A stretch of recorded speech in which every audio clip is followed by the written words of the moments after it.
Hello বন্ধুরা, এখন আমি দ্য গোট মানে the greatest of all time Thalapathy বিজয়ের আপকামিং সিনেমা তার ট্রেলারে রিয়াকশন দেবো। বেসিক্যালি ট্রেলারটা আমি লাইভ রিয়াকশন দিচ্ছি না, যেহেতু টি সিরিজের কাজ এবং এটা তারা কপিরাইট ক্লেম দেবেই। তো আমি এটাকে আগে দেখলাম, আগে তামিলটা দেখলাম, তারপরে হিন্দি ভার্সনটা দেখলাম এবং কেমন লাগলো যদি কথা বলি। দেখুন, প্রথম যখন যে গ্লিমস আসলো, যা আসলো, সেখান থেকে অনেক কিছু আইডিয়া পাওয়া গেছিলো, বাট আলটিমেটলি কিন্তু সেরকম ধরনের সিনেমা এটা যে হতে চলেছে তা না। থালাপতি বিজয়ের অন্যান্য সিনেমারই বিভিন্ন ঝলক বা বলা যায় একটা কম্বিনেশন হয়ে এই সিনেমাটা থাকবে। এখানেও তার ডবল রোল দেখা যাচ্ছে, বাবা আর ছেলে, এবং এমন একটা লুকও দেখা যাচ্ছে যেটা তাকে ডিএজিং করা হয়েছে। এবং এখানে তারা এটিএসের বাবা এক সময় ছিল, সে এখন বয়স হয়ে গেছে, এখন ছেলে কাজ করবে এবং তাদের পেছনে কিছু লোক লেগে আছে এবং কী কারণটা রয়েছে সেটাই এখানে জানার বিষয়। কারণ তার বাবার লাইফ থ্রেট হয়ে আছে, ছেলে সেখানে তাকে বাঁচানোর চেষ্টা করছে।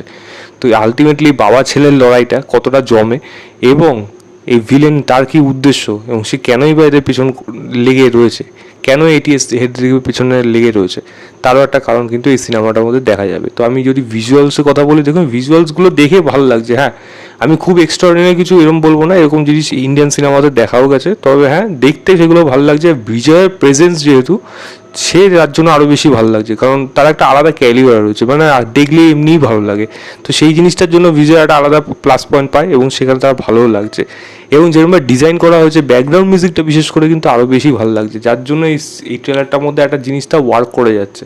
হ্যাঁ, কিছু ওই মানে টিপিক্যাল কমেডি পোর্শন যেগুলো রাখা হয়েছে সেইগুলো আমার কাছে হয়তো খুব একটা ওয়ার্ক করবে না, সেটা যারা পছন্দ করে তাদের জন্য ঠিক আছে, এবার পারফেক্ট করা আছে।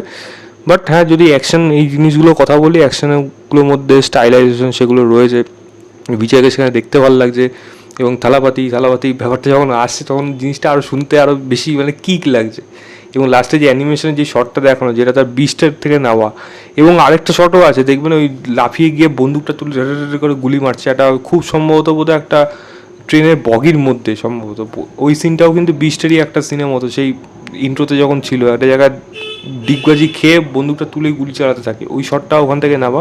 এখানে আরেকটা শটও করা হয়েছে যেখানে নাম মানে দ্য গোড এই নামটা আসার আগে তখন থালাপতি বিজয় বিভিন্ন টাইমে তার যে ছোটোবেলা মানে বিভিন্ন সিনেমা যে জন্য লুক ছিল সেগুলোকে অ্যানিমেশনে চেঞ্জ হয়ে যায়, লাস্টে দেখাচ্ছি শর্ট গানটা মারছে যেটা বিস্টের লাস্টে ছিল। তো ওই সিনটাকে অ্যানিমেশন করে ডিজাইন করা হয়েছে, এই জিনিসগুলো দেখতে ভালো লাগছে। যেমন লাস্টে গিয়েছে মিশন ইম্পসিবলের মিউজিকটা, মানে তার এ বি কেন জেড অব্দি তার প্ল্যান রয়েছে, সে নাচতে নাচতে বেরিয়ে যাচ্ছে এরকম করে।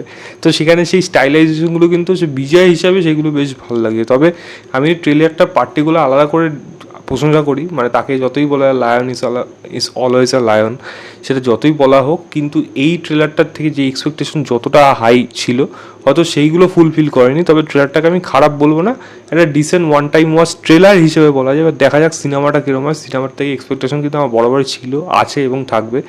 দেখা যায় ভেঙ্কট প্রভু কীরকম বানায় এই সিনেমাটা, এবং থালাপতি বিজয় তার এই সিনেমা থেকে একটা সাময়িক বিরতি নেওয়ার আগে তার লাস্ট সিনেমাটা কীরকম হয় সেটা এখন দেখার বিষয়। 5ই সেপ্টেম্বর সিনেমাটা আসবে, দেখা যাক কীরকম হয়। আমি লিঙ্কটা দিয়ে রাখবো ডেসক্রিপশনে, আপনারা অবশ্যই চেক করবেন, চেক করে জানাবেন আপনাদের কেমন লাগলো।